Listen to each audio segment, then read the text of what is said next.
हमारी खास पेशकश अफसरनामा में आप सभी का बहुत बहुत स्वागत है। मैं हूं राज वर्मा और अफसरनामा के हमारे इस खास सफ़र में इस बार हमारे साथ हैं 2008 बैच के आईएएस अधिकारी सोनल गोयल।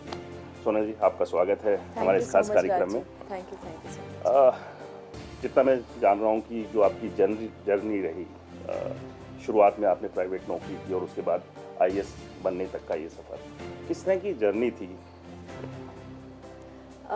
मैं अगर अपने बारे में थोड़ा सा अपना जर्नी के बारे में जैसे आपने कहा शेयर करूं तो मैं जब कॉलेज में थी, बेसिकली हम हरियाणा से बिलोंग करते हैं, पानीपत डिस्ट्रिक्ट नेटिव प्लेस है मेरा। लेकिन मेरी पूरी एजुकेशन दिल्ली में ही हुई है।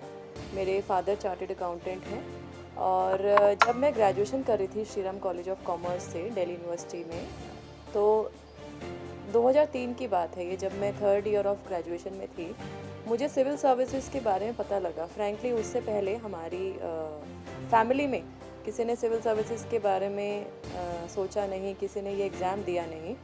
तो मैंने इसके बारे में पढ़ा तो मुझे ऐसा लगा कि मुझे ये एग्ज़ाम देना चाहिए, मुझे लोगों तक पहुंचने का और सोसाइटी के लिए, देश के लिए कुछ करने का ये मुझे अवसर इसमें आके मिलेगा।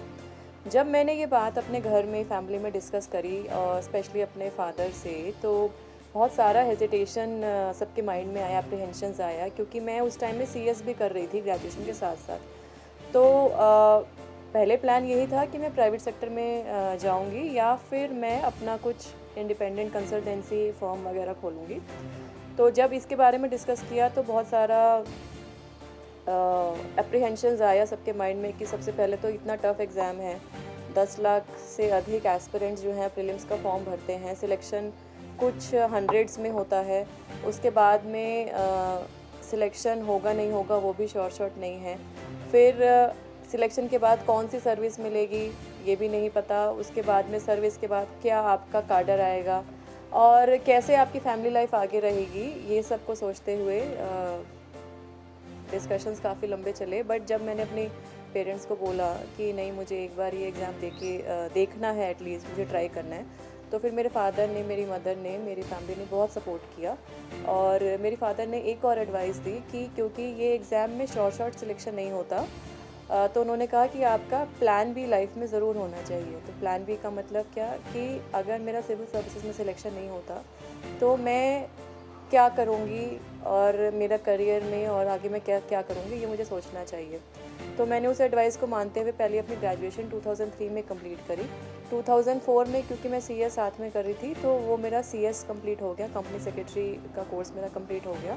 और सेम ईयर 2004 में मैंने एलएलबी फ्रॉम दिल्ली यूनिवर्सिटी में एडमिशन लिया, क्योंकि सीएस एलएलबी एक बहुत अच्छा कॉम्बिनेशन माना जाता है अगर हम कॉर्पोरेट लीगल सेक्टर की बात करें तो। उसमें मैंने एडमिशन लिया, लॉ ज्वाइन किया, लॉ की रेगुलर क्लासेस मैं अटेंड करनी शुरू करी। साथ ही साथ मैंने पार्ट टाइम सर्विस शुरू करी एज कंपनी सेक्रेटरी और मैंने सिविल सर्विसेज की तैयारी शुरू करी। मेरा एम टारगेट सिविल सर्विसेज के अंदर आने का था। तो 2004 से 2007 तक मेरे ये जो 3 साल रहे, इसमें तीनों चीज़ें पैरेलल चली कि मेरा फोकस था सिविल सर्विसेज की तैयारी, उसमें सिलेक्ट होना, एलएलबी की रेगुलर क्लासेस और साथ ही साथ में सीएस का पार्ट टाइम जॉब। बहुत टफ था क्योंकि इतनी सारी चीज़ें मैनेज करनी थी, फोकस रखना था सिविल सर्विसेज के ऊपर। 2006 में मैंने फर्स्ट अटैम्प्ट दिया। फर्स्ट अटैम्प्ट जब दिया तो मैंने सेकंड स्टेज तक मैं गई, मैंने मेंस लिखा।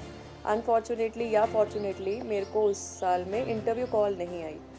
तो इंटरव्यू कॉल नहीं आई तो मैं बहुत डिप्रेस्ड हो गई, डीमोटिवेटेड हो गई, पता नहीं आगे क्या होगा कैसे नहीं। बट फिर मैंने सोचा कि एटलीस्ट एक अटैम्प्ट तो देना ही है और मैंने इस तरीके से कोशिश करी कि जो मैं अब अटैम्प्ट दूंगी इसमें मुझे अपने ऊपर कोई ग्रज बाद में नहीं होना चाहिए कि मैंने अपना बेस्ट नहीं दिया। तो उसको ध्यान में रखते हुए पूरी मेहनत जो मैं कर सकती थी मैंने करी।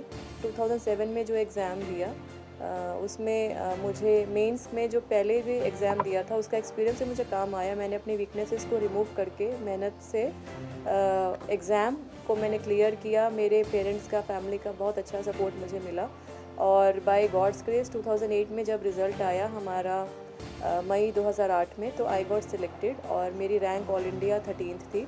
तो वो दिन मुझे आज भी याद है, किस तरीके से जो आप इतने सालों की मेहनत करते हो और वो जब सफल होती है।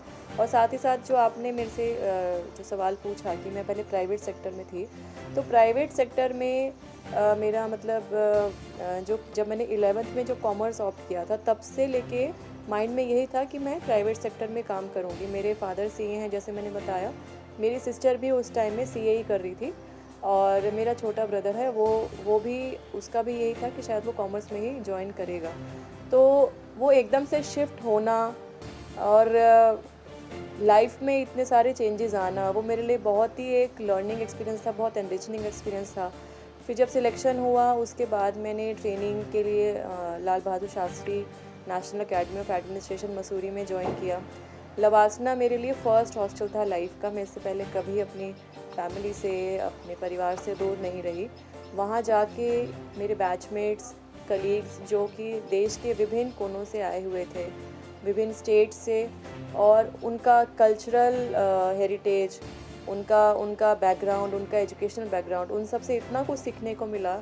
बहुत अच्छा एक्सपीरियंस रहा। और फिर जब यहाँ पे हमारा काडर आया तो मेरा काडर मणिपुर त्रिपुरा काडर आया था, वो जॉइंट काडर था उस टाइम में, और मुझे त्रिपुरा काडर फिर बाद में अलॉट किया गया था। मैंने काडर 2009 जून में ज्वाइन किया। 2009 टू 2016 मैंने त्रिपुरा में अपनी सेवाएं दी। उसके बाद 4 साल मैं हरियाणा आई ऑन इंटर काडर डेप्यूटेशन। अभी मैं बैक टू काडर हूँ। जाहिर सी बात है, मतलब उन तमाम युवाओं के लिए ये जो सफ़र है उसको समझना बेहद ज़रूरी है कि एक सोच, और उस सोच में अगर वो जो आत्मविश्वास है आपको अपने ऊपर, तो आप कहाँ से कहाँ पहुँच सकते हैं। तो यही वो एक सफ़र था जो एक प्राइवेट नौकरी से जो है सोनल जी को आज एक आईएएस अधिकारी तक लेकर पहुँचा। हेल्थ को लेकर भी आप बहुत ज़्यादा एक्टिव रहते हैं। हम देखते हैं कि लगातार सुबह मॉर्निंग योगा से लेकर रनिंग हो, ये सब, क्योंकि एक जो लाइफ है एक आईएएस अधिकारी की, फिर इसके अलावा क्योंकि बच्चे भी हैं, फैमिली है, तो उन सबको, तो इस सब के बीच ये तालमेल कर पाना और अपनी हेल्थ को लेकर जिस तरह से, तो ये बचपन से ही ये था या लगा कि बीच में कि ठीक है थोड़ा सा समय देना चाहिए अपने आप को? मैं अगर फ्रैंकली अपने बारे में बताऊं तो मैं बचपन से तो फिटनेस फ्रीक नहीं थी। फिटनेस फ्रीक क्या, मैं अपने आप को, जैसे मैंने अपने ट्विटर हैंडल में अभी कुछ दिनों पहले ऐड किया, हेल्थ एंथुसियास्ट। हेल्थ एंथुसियास्ट लिखा मैंने, फिटनेस फ्रीक नहीं मैं बोलती अपने आप को। हाँ, थैंक यू। तो एक्चुअली एक लेडी के लिए, मुझे एक्चुअली बाद में, शादी के बाद में एक लेडी की लाइफ में बहुत सारे चेंजेस आते हैं, और specially when a female becomes a mother, specially जब you become pregnant and you give birth to a child, तो बहुत सारे चेंजेस किसी महिला की लाइफ में आते हैं, उसकी बॉडी में आते हैं, फिज़िकल चेंजेस, हार्मोनल चेंजेस।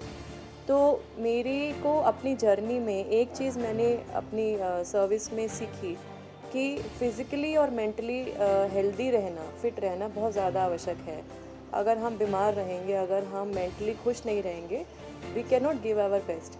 तो अगर मैं फ्रैंकली बात करूं, जब मेरा फर्स्ट चाइल्ड हुआ, जब मेरी डॉटर हुई 2013 में, ऑफ कोर्स वो सबके साथ ही होता है, आई ऑल्सो गेन्ड वेट, और 17-18 केजीज़ आई थिंक मैंने गेन किया उस टाइम में। डिलीवरी हुई मैं त्रिपुरा में, उसके बाद मैं डीएम लगी, डीएम शिप मैंने की, कोशिश करी मैंने थोड़ा वेट लॉस में करूं, लेकिन फ्रैंकली मैं उतना नहीं कर पाई। जॉब का प्रेशर भी रहता है, plus you are a mother, घर भी देखना है, ऑफिस का भी काम है, तो उस टाइम उतना मैंने उतना लूज़ नहीं कर पाई। कुछ हुआ बट उतना ज़्यादा नहीं हुआ। फिर वो ऐसे ही I accepted, actually frankly I accepted, आमतौर पर होता है इट इज़ पार्ट ही क्या हो जाएगा। I was not that much conscious in the sense कि मेरे माइंड में उतना फितूर नहीं था। फिर मैं हरियाणा में आई, फरीदाबाद में मेरी पहली पोस्टिंग हुई, इंटर काडर डेप्यूटेशन पे आई। बहुत एक्टिव प्रोफाइल था। मैं कमिश्नर म्यूनिसिपल कॉरपोरेशन थी और उसके साथ सीओ स्मार्ट सिटी भी थी, दोनों चार्जेस थे। बहुत एक्टिव प्रोफाइल रहता था। उस टाइम में मेरा वेट गेन आई थिंक और ज़्यादा हो गया। फिर मेरी झज्जर ट्रांसफ़र हुई, तो मुझे कहीं ना कहीं माइंड में ये हमेशा रहता था कि मुझे अपने हेल्थ के लिए टाइम निकालना चाहिए, बट मैं नहीं निकाल पा रही थी। झज्जर में जाके मुझे फ्रैंकली ऐसा लगा कि अब इसके बियॉन्ड नहीं इंक्रीज़ होना चाहिए। तो मैंने फिर कोशिश करी, अपने मन में ठाना, तो मैं, it is like end of 2017 या आप बिगनिंग ऑफ 2018 लगा लीजिए, जब मैंने अपने एफर्ट्स देने शुरू करे। और मैं बहुत ज़्यादा कुछ नहीं, I was deputy commissioner there, तो डीसी रेजिडेंस में भी काफ़ी जगह होती है, सुबह मैंने थोड़ा मॉर्निंग वॉक घर में रनिंग स्टार्ट किया और मेरे पास कुछ अपना एक सेटअप मशीन्स का हमेशा कई सालों से रहा है। ट्रेडमिल, क्रॉस ट्यूनर ये सब रहते हैं। उसके साथ साथ मैंने एरोबिक स्टार्ट किया, तो वो लगभग 6 से 8 महीने में मैंने 15, 16, 17 किलो तक मेरा कम हुआ वेट। बहुत रिगरसली तो मैं नहीं बोलूँगी, बट हाँ डिसिप्लिन के साथ फॉलो किया कि अगर करना है, हफ्ते में 5 दिन अगर करना है तो करना ही है। इवन दो आपको सुबह सुबह फील्ड विजिट के लिए भी निकलना है, तो अगर सुबह नहीं टाइम मिल रहा है तो मैं रात को ट्राई करती थी कि सोने से पहले एटलीस्ट जब मैं ऑफिस आई हूँ तब करूँ, या नहीं तो मैं मॉर्निंग में करूँ। तो ये मेरा एक रूटीन बना तब से 2018। उसके बाद मेरा सेकंड चाइल्ड हुआ 2019 में। Again then I gain weight of course, उतना ही मेरा ऑलमोस्ट जैसे फर्स्ट प्रेगनेंसी में गेन हुआ उतना ही सिमिलर गेन हो गया। फिर क्योंकि मेरी एक आदत में आ गया था, एक रूटीन मेरा बन गया था 2018 से कि मुझे एक्सरसाइज करनी है, and I use to feel bad if I don't exercise, या मैं कुछ ना कुछ या तो योगा करूँ, मेडिटेशन, प्राणायाम, कुछ तो मुझे था कि मुझे करना है। तो after my second child again I started, और थैंकफुली मैंने जो मेरे रूटीन रहता है, मैं जनरली कोशिश करती हूँ कि सुबह का ही टाइम मैं दूँ, तो उससे मेरा फिर I could actually not come back to the exact पहले वाला, बट फिर भी काफ़ी हद तक मैं वेट लूज कर पाई। अगर पिछले पिक्चर्स भी देखें हाँ, तो वो असर दिख रहा है तो कि आप जो मेरी 2015-16 16 की पिक्चर्स अगर देखोगे तो एवरीबडी सेज कि there is lot of change. तो मुझे भी अच्छा लगता है, और सबसे बड़ी बात जो है, जो मुझे लगता है कि एक महिला को अपने हेल्थ के लिए बहुत इम्पॉर्टेंट उसको थोड़ा समय देना चाहिए, क्योंकि अगर महिला ही घर में ठीक नहीं रहेगी तो उसके ऊपर जो बच्चे डिपेंडेंट हैं और उनकी जो फैमिली का जो एक पूरा सिस्टम है वो डिस्टर्ब रहता है, मुझे लगता ये है। प्रॉब्लम है, और ख़ास तौर से शादी के बाद ये एक बदलाव आता है, और आमतौर पर हो सकता है कि वो पारिवारिक जिम्मेदारी और दूसरे जो रूटीन्स है उसमें इतने व्यस्त हो जाती हैं, खास तौर से महिलाएं, कि वो अपनी हेल्थ को लेकर फिर ध्यान नहीं दे पाती। लेकिन आपने जो बदलाव किया तो मैं अब वही है कि मेरे को कोशिश जैसे मिलता है समय, या तो मैं मॉर्निंग में पार्क में जाती हूँ या स्टेडियम में जाती हूँ, या नहीं तो मैं घर में ही करती हूँ कुछ ना कुछ 1 घंटा निकालने का मेरा पूरी कोशिश रहती है। काफ़ी डाइट, हाँ ये है कि बहुत मैंने डाइटिंग फ्रैंकली कभी नहीं की है। जो बोलते हैं कि this diet that diet, I have never followed any diet regime message, but ये है कि I try to eat healthy, और मैं कभी अपने मील्स भी स्किप नहीं करती हूँ, क्योंकि आई फील कि we need energy in our body, और अगर मैं नहीं खाऊं तो मुझे वो एनर्जी फील नहीं होती है। मतलब मेरे को फास्टिंग वगैरह करना, डाइटिंग करना वो नहीं अच्छा लगता है। आप खाइए, शॉर्ट मील्स लीजिए और हेल्दी मील्स लीजिए, फ्रूट, सैलेड, सूप्स, और क्योंकि हम वेजिटेरियन हैं तो घर का बना हुआ पनीर, और जो है सोया, ओट्स, ये सब, मिल्क, मतलब ये घी, मतलब बाहर का अवॉइड करते हुए घर का खाना, फ्रेश खाना, आई थिंक आप उसको अप्रोप्रिएटली खाएंगे तो that will not make you gain weight, that will in turn provide you energy. आपको रफेज, फाइबर वो अच्छा खाना चाहिए। तो बिल्कुल आपने ठीक कहा। तो लगातार जो अफसरनामा का जो सफ़र है वो हमारा जारी है, और इसके बाद सोनाली जी के साथ उनके ऑफिस भी जाएंगे, वहाँ भी देखेंगे कि किस तरह से घर से जब ऑफिस पहुँचती हैं तो वहाँ की जिम्मेदारियों को कैसे निभाएं। सोनल गोयल जी के साथ हमारा ये अफसरनामा का सफ़र लगातार जारी है, और अब ऑफिस की तरफ जा रहे हैं। उससे पहले जो समय है इसमें भी कुछ चर्चा कर लेते हैं कि किस तरह से 2 अलग अलग स्टेट्स में आपने सर्व किया, और वो जो एक्सपीरियंस आपका रहा, क्योंकि त्रिपुरा काडर से आप आते हैं, तो शुरुआती जो आपकी सर्विस रही वो त्रिपुरा की रही, और उसके बाद हरियाणा में आपने 4 साल अलग अलग ज़िलों में अलग अलग जिम्मेदारियों पर काम किया। तो किस तरह से देखते हैं इस जर्नी को भी, खास तौर से कि 2 स्टेट्स का जो एक्सपीरियंस है? जी बिल्कुल, मैं अपने आप को भाग्यशाली समझती हूँ कि मुझे इंडिया के 2 विभिन्न रीजन्स को, 2 विभिन्न पार्ट्स को, जिसमें कल्चर, लैंग्वेज, उनका फूड हैबिट्स डिफरेंट है, वहाँ पे जाके काम करने का मुझे अवसर मिला। तो मैंने हरियाणा 2016 में ज्वाइन किया। उससे पहले 2009 से 2016 जुलाई तक मेरी त्रिपुरा में पोस्टिंग रही। त्रिपुरा एक बहुत ही सुंदर राज्य है, नॉर्थ ईस्टर्न इंडिया का पार्ट है, और बांग्लादेश जो कंट्री है उससे 3 साइड बॉर्डर त्रिपुरा का लगा हुआ है, और एक साइड त्रिपुरा का जो नॉर्दर्न पार्ट है उससे आसाम और मिज़ोरम का थोड़ा सा स्टेट का पार्ट आता है। तो त्रिपुरा में जाके जब मैंने एक्चुअली फ्रैंकली ज्वाइन किया, तो क्योंकि मैं यहाँ पे हमेशा नॉर्दर्न इंडिया में रही, कभी उस तरफ ईस्ट में और नॉर्थ ईस्ट में कभी मैंने ट्रैवल भी नहीं किया था पहले, तो जाके थोड़ा सा डिफरेंस महसूस हुआ। लोगों का बोली जो वहाँ लैंग्वेज है बंगाली ज़्यादातर बोली जाती है। हालांकि वहाँ पे 19 ट्राइब्स हैं और कुछ सब ट्राइब्स भी हैं, और जो मेजर ट्राइब्स हैं वहाँ के वो कोकबोरक लैंग्वेज है वो बोलते हैं। तो उनकी कोकबोरक लैंग्वेज और बंगाली लैंग्वेज को मैंने वहाँ पे जाके देखा, उनको सुना, और बंगाली फ्रैंकली मैंने वहाँ जाके सीखी, और अब मैं बंगाली बोल भी सकती हूँ, पढ़ सकती हूँ और लिख सकती हूँ। यानी कि नज़रिए को बदला जा सकता है, वो एक चाह होनी चाहिए, वो तमाम चीज़ें। हरियाणा की बात करें, क्योंकि जिन डिस्ट्रिक्ट्स में रहें काफ़ी बड़ी जिम्मेदारी आपके ऊपर थी। गुरुग्राम की बात करें तो GMDA के अलावा आपके पास गुरुगमन जो बस था वो आपके पास था। इसके अलावा फरीदाबाद में स्मार्ट सिटी प्रोजेक्ट भी आपने देखा। तो किस तरह से जो वो टेन्योर रहा, किस तरह से वो बदलाव, क्योंकि शुरुआत पे बहुत सारी चीज़ें शुरू हुई थी और उसको आगे लेकर चलना था। फरीदाबाद मेरी फ़र्स्ट पोस्टिंग थी। मैं कमिश्नर म्यूनिसिपल कॉरपोरेशन और CEO स्मार्ट सिटी का भी चार्ज मुझे मिला। फरीदाबाद हम सबको पता है हरियाणा का सबसे पुराना और सबसे बड़ा अर्बन लोकल बॉडी है, और चैलेंज तो डेफिनेटली एक अर्बन म्यूनिसिपल बॉडी में ज़रूर रहता है, क्योंकि वहाँ पे इलेक्टेड बॉडी रहती है। वहाँ काउंसलर थे, 35 काउंसलर थे, और मेरे सामने ही जब मैं कमिश्नर थी तो मेरे सामने ही वहाँ चुनाव हुआ था। तो नई एक बॉडी इलेक्ट होके आई थी, नए काउंसलर्स आए थे, और नए mayor, deputy mayor, senior deputy mayor, उनका ऑथ टेकिंग सब मेरे सामने हुआ था। और साथ ही साथ में फरीदाबाद ही बना था first city in Haryana to be selected under the smart cities mission of ministry of urban development. तो ये जो चैलेंज था, मतलब मेरे सामने चैलेंज ये था कि शहर में जो सुविधाएं हैं, जो सिविक एमिनिटीज़ हैं, उनको किस तरीके से लोगों तक बेहतर पहुंचाया जाए। साथ ही साथ में स्वच्छ भारत अभियान एक प्रधानमंत्री जी की लीडरशिप में, माननीय मुख्यमंत्री जी की नेतृत्व में वो हरियाणा में बहुत आगे उसको ले जाया जा रहा था। तो फरीदाबाद जैसे बड़े शहर में उसको कारगर करना, उसकी सफलता को लाना, वो एक चैलेंज था।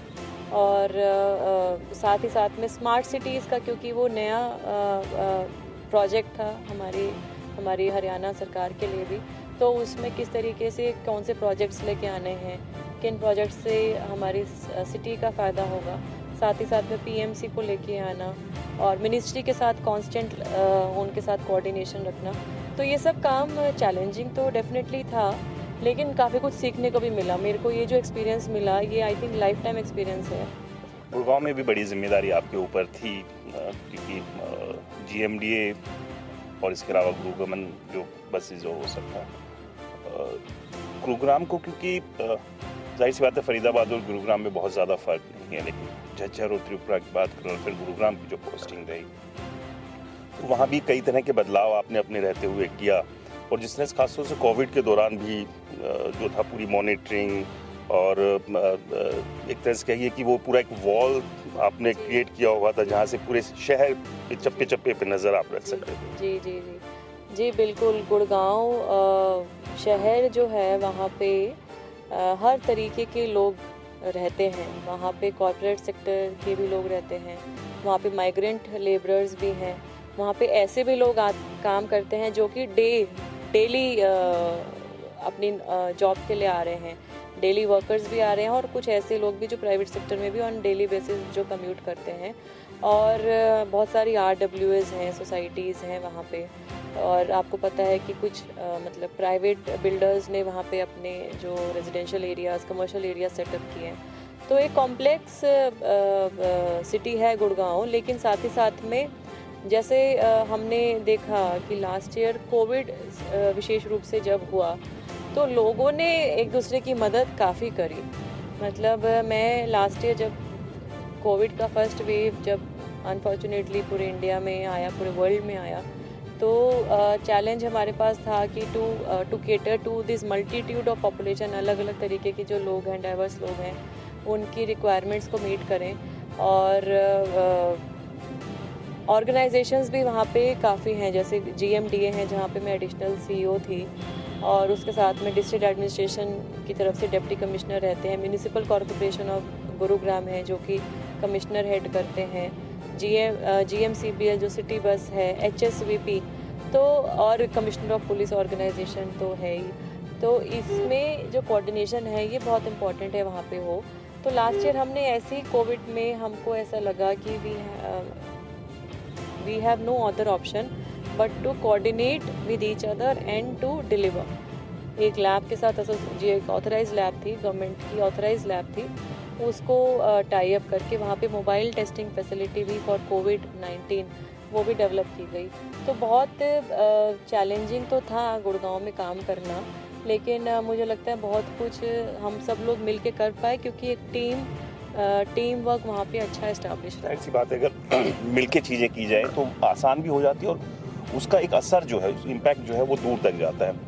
वापस अपने काडर में आप हैं और यहाँ पर स्पेशल रेजिडेंट कमिश्नर के तौर पर अब दोबारा आप यहाँ पर आप काम कर रहे हैं। तो ऑफिस किस तरह से काम करता है वो भी हम देखेंगे और लगातार जो है सोनल जी के साथ हमारे इस खास कार्यक्रम में चर्चाएं चल रही हैं। तो आप ऑफिस की तरफ जाएंगे और वहाँ जो जिम्मेदारी है उसको किस तरह से निभाते हैं वो भी आपको दिखाएंगे। आप बने रहिए इंडिया न्यूज़ हरियाणा के साथ। सोनल गोयल जी के साथ हमारा ये सफ़र लगातार जारी है और अब उनके पास जो जिम्मेदारी है, त्रिपुरा भवन दिल्ली में स्पेशल रेजिडेंट कमिश्नर के तौर पर अब काम कर रहे हैं। मैम, हरियाणा, पहले त्रिपुरा, फिर हरियाणा और वापस अभी त्रिपुरा भवन में आपके पास ये जिम्मेदारी है। त्रिपुरा स्टेट के लिए इस जिम्मेदारी को, इस रोल को किस तरह से देखते हैं? क्या यहाँ पर ये रोल है बतौर स्पेशल रेजिडेंट कमिश्नर के तौर पर? जी, मेरी यहाँ पोस्टिंग इस साल फरवरी में एंड में मैंने ज्वाइन किया। और अगर हम यहाँ के जॉब प्रोफाइल की बात करें तो ये फ्रैंकली कोई फील्ड पोस्ट नहीं है, लेकिन काफ़ी इम्पॉर्टेंट पोर्टफोलियो है यहाँ पे, क्योंकि सबसे विशेष बात है कि हमारा सरकार की, केंद्र सरकार की तरफ से जितने भी सेंट्रली स्पॉन्सर्ड स्कीम्स हैं उसमें त्रिपुरा जैसे राज्यों के लिए 90:10 फंड रेशो का प्रपोर्शन रहता है सभी सेंट्रली स्पॉन्सर्ड स्कीम्स में। तो उसमें जो 90:10 का रेशो है उसके अंतर्गत हमारा जो फॉलोअप करना है, केंद्रीय सरकार की जो स्कीम्स के लिए जो फॉलोअप करना है उसके लिए बहुत इम्पॉर्टेंट है कि उनसे कोऑर्डिनेशन करना। यहाँ पे मीटिंग्स रहती हैं डिफरेंट मिनिस्ट्रीज़ के अंतर्गत, उन मिनिस्ट्रीज़ के साथ में वो मीटिंग, वहाँ पे जाके मीटिंग अटेंड करना, स्टेट को रिप्रेजेंट करना, ये एक बहुत इम्पॉर्टेंट प्रोफाइल है। और साथ ही साथ में हमारा जो यहाँ से कुछ कोऑर्डिनेशन जो स्टेट के लिए ज़रूरी रहता है उसको इंश्योर करना। और विशेष रूप से यहाँ इवेंट्स होते हैं, अभी तो कोविड की वजह से थोड़े इवेंट्स पिछले 1.5 साल में कम रहे, लेकिन अब जैसे जैसे हमारा लाइफ नॉर्मलाइज हो रहा है तो उस तरीके से, जैसे अभी India International Trade Fair organize हुआ, वहाँ पे त्रिपुरा गवर्नमेंट की ओर से इन्वेस्टर समिट स्टेट में हुआ था 9-10 दिसंबर में, उसके लिए रोड शो यहाँ पे ऑर्गेनाइज़ किया गया, त्रिपुरा डे सेलिब्रेशन किया गया।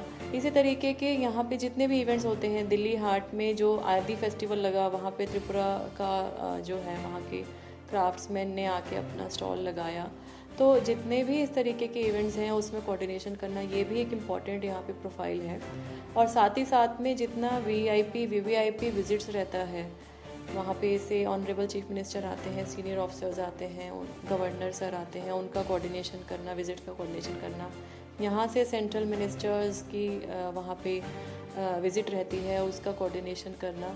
और साथ ही साथ भवन की जो अपनी एस्टैब्लिशमेंट है, जैसे त्रिपुरा भवन में अपना जो एस्टैब्लिशमेंट है उसको देख रेख करना। यहाँ पे 2 भवन्स हैं, इवन दो छोटे हैं भवन, हमारा छोटा राज्य है, लेकिन इसकी देख रेख करना, इसका अपकीप करना, जो बोर्डर्स हैं, लॉजर्स हैं, उनको परेशानी ना हो, ये सब भी काम है। तो मुझे लगता है कि ये सबसे इम्पॉर्टेंट जो इसका इस प्रोफाइल का एस्पेक्ट है वो ये है कि हमारा राज्य सरकार का केंद्र सरकार से जो लिंक है वो एक ऑफिस जो है उसकी भूमिका यहाँ से निभाई जाती है। बहुत सारी चर्चाएं कि एक आखिरी सवाल या आपकी तरफ से एक मैसेज खासतौर से यूथ के लिए, क्योंकि यूथ से जो आपका जुड़ाव है वो हमेशा रहता है और लगातार हर मंच पे जो है आप यूथ के सामने अपनी बात भी रखते हैं और किस तरह से वो अपनी लाइफ को और बेहतर कर सकते हैं, तो ये तमाम चीज़ें हर पहलू को आप रखते हैं। तो एक लास्ट मैसेज जो यूथ है उसके। स्वामी विवेकानंद जी के, डॉक्टर APJ अब्दुल कलाम के बहुत इंस्पायर करते हैं। तो आप भी ऐसे लोगों के बारे में पढ़ें, उनके बारे में जानें और अपनी लाइफ में एक दिशा के साथ आगे बढ़ें, ये बहुत ज़्यादा ज़रूरी है। और इस मौके पे स्वामी विवेकानंद जी का एक कोट जो मुझे पूरा यकीन है कि बाकी सब ने सुना ही होगा, फिर भी मैं यहाँ दोहराना चाहूँगी कि all power is with in you, all power is with in you and you can achieve anything and everything, you can achieve anything and everything. तो क्या ज़रूरी है कि हमारा खुद पे आत्मविश्वास हो, हमारा सेल्फ बिलीफ और हमारा खुद पे कमिटमेंट हो कि हमें ये चीज़ करनी है और ये हम ऐसे करेंगे और हम इसको अचीव करके दिखाएंगे।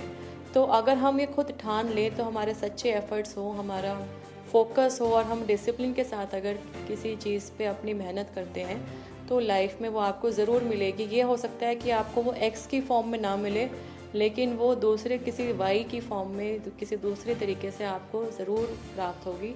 हमेशा आप खुश रहो, ये बहुत ज़्यादा ज़रूरी है। खुश रहो, हेल्दी रहो। लाइफ में अप डाउन सबके आते हैं, आते रहेंगे, उससे निराश नहीं होना है। Stay positive and stay motivated और देश के लिए, समाज के लिए कुछ ना कुछ अच्छा करते रहें। यही मेरा यूथ से और सभी से यही मेरी मैसेज है, सभी से यही अपील है। बेहद खूबसूरत मैसेज है और कहीं ना कहीं वो भरोसा जो है वो आपको अपने ऊपर दिखाना होगा। और सबसे बड़ी बात यही है कि आप अपने लिए तो हर कोई जीता है, अपने समाज के लिए और अपने देश के लिए भी जीना बेहद ज़रूरी है और ये जिम्मेदारी सभी को निभानी भी चाहिए। मैम, आपने हमें समय दिया, हम उसके लिए बहुत बहुत धन्यवाद। तो अफसरनामा के इस सफ़र में फ़िलहाल इतना ही, लेकिन आप कहीं मत जाइए, देखते रहिए इंडिया न्यूज़ हरियाणा।